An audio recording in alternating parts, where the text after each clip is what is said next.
Welcome to Cell and Molecular Biology. Today, we are diving into a fascinating and crucial topic: how cells die. You might think cell death is always a bad thing, but as we will see, it is actually a highly orchestrated process, essential for your survival. Let us explore the microscopic world of apoptosis and necrosis. To understand our topic, imagine an old building in a crowded city that needs to be removed. You have two choices. The first is a highly controlled, planned demolition where workers carefully dismantle the building piece by piece without disturbing the neighbors.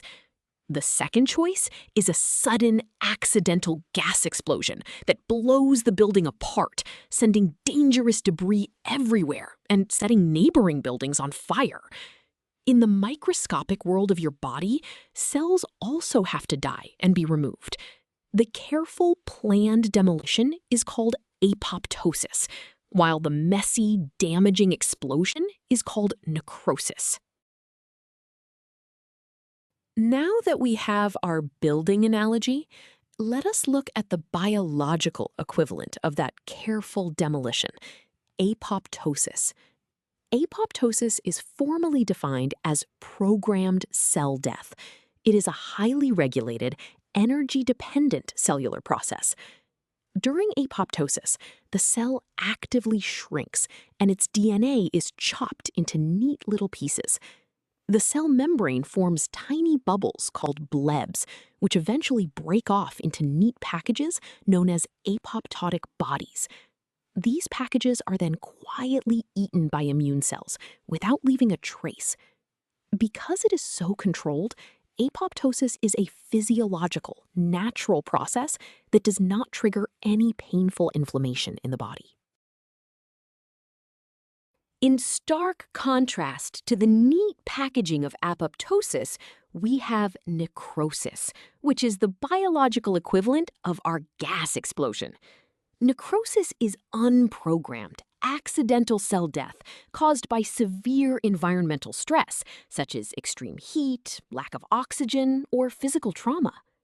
Unlike apoptosis, necrosis does not require any cellular energy.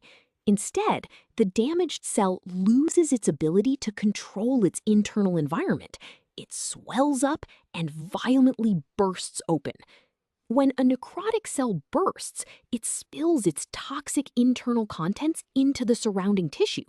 This messy spillage triggers a massive and painful inflammatory response from the body, making necrosis a pathological, disease-related process. You might wonder why a cell would ever want to kill itself on purpose. But this programmed death is actually essential for your survival. For example, during human development in the womb, your hands initially looked like solid paddles. Apoptosis was required to kill the cells between your fingers so you could have individual digits. Furthermore, apoptosis acts as a critical quality control mechanism for your entire body. If a cell's DNA becomes severely damaged by something like UV radiation, the cell will initiate apoptosis to destroy itself. This noble sacrifice prevents the damaged cell from multiplying and turning into a deadly cancer. While apoptosis is a planned and helpful process, necrosis is equally important to understand because it is the primary mechanism of tissue damage in severe medical emergencies. Consider what happens when a person suffers a heart attack. The sudden lack of blood flow deprives the heart muscle cells of oxygen. Without oxygen, they cannot produce energy, so they undergo necrosis. This leads to permanent tissue scarring and a devastating loss of heart function. By studying both of these processes, doctors can develop targeted drugs that either trigger apoptosis to kill cancer cells or prevent necrosis to save precious tissues during a stroke. Let us visualize exactly what these two processes look like side by side.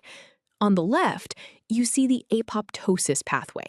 Notice how the normal cell undergoes shrinkage and chromatin condensation.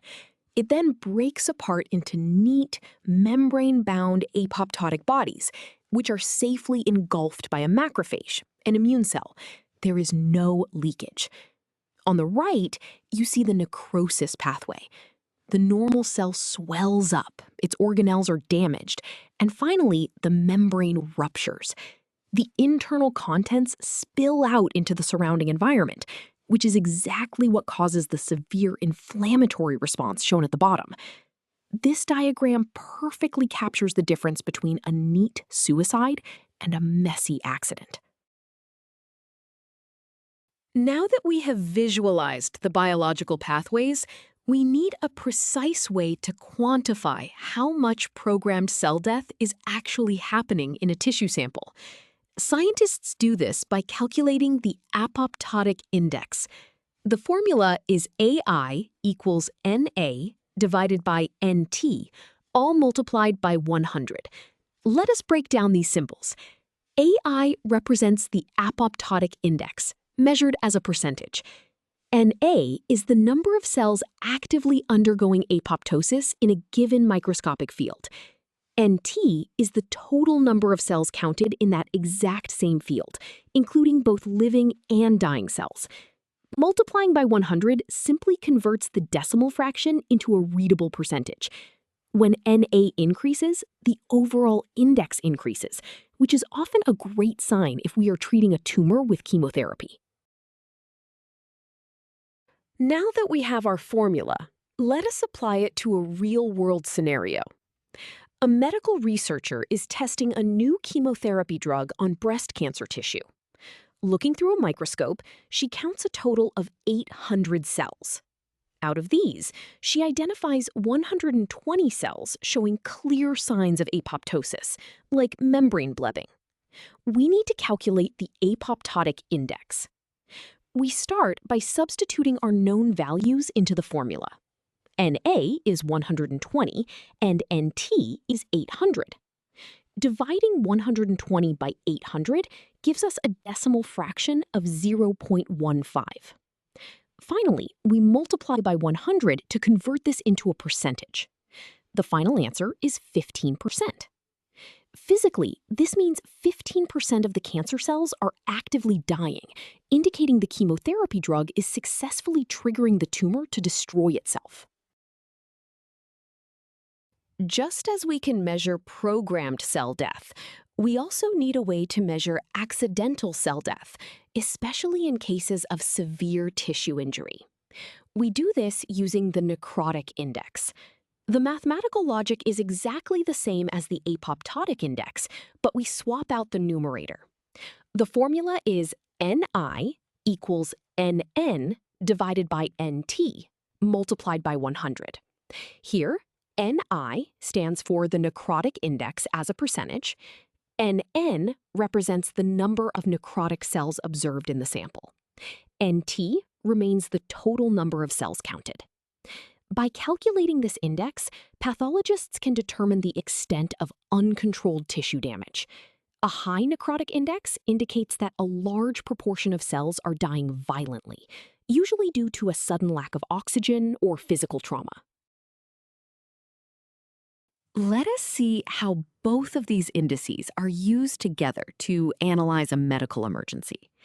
A patient suffers a mild stroke, cutting off oxygen to a small brain region. A tissue analysis reveals a total of 2,000 cells.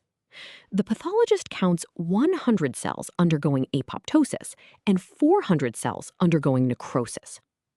First, let us calculate the apoptotic index. We take the 100 apoptotic cells and divide by the 2,000 total cells. This gives us 0.05. Multiplying by 100, we get a final answer of 5%. This tells us that despite the severe stress, a small fraction of cells at the edges of the damage zone retain enough energy to execute a controlled, programmed death, attempting to minimize messy inflammation. Now, let us calculate the necrotic index for that exact same stroke patient to see the full picture. We take the 400 necrotic cells and divide them by the 2,000 total cells. This gives us 0.20. Multiplying by 100, we arrive at a final answer of 20%. Comparing the two, the apoptotic index was only 5%, while the necrotic index is 20%. Physically, this means necrosis is the dominant form of cell death in this tissue. This makes perfect sense biologically. A stroke causes sudden, severe oxygen deprivation, rapidly depleting cellular energy. Without energy, the cells can't perform the careful steps of apoptosis, so they default to swelling and bursting, leading to the high rate of necrosis we just calculated.